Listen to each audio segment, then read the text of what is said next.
Minnesota court case involving a man named Jerome Daly, who was challenging the foreclosure of his home by the bank which provided the loan to purchase it. His argument was that the mortgage contract required both parties, being he and the bank, each put up a legitimate form of property for the exchange. In legal language, this is called consideration.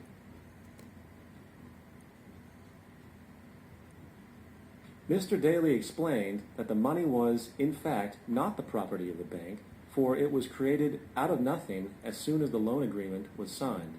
Remember what modern money mechanics stated about loans? What they do when they make loans is to accept promissory notes in exchange for credits. Reserves are unchanged by the loan transactions, but deposit credits constitute new additions to the total deposits of the banking system. In other words, the money doesn't come out of their existing assets. The bank is simply inventing it, putting up nothing of its own, except for a theoretical liability on paper.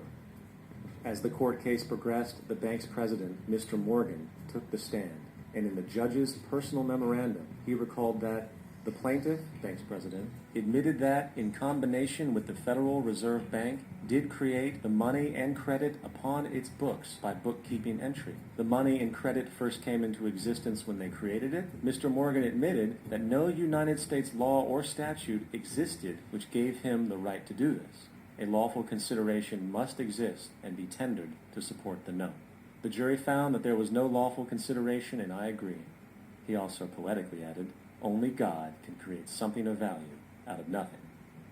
And upon this revelation, the court rejected the bank's claim for foreclosure, and Daly kept his home. The implications of this court decision are immense.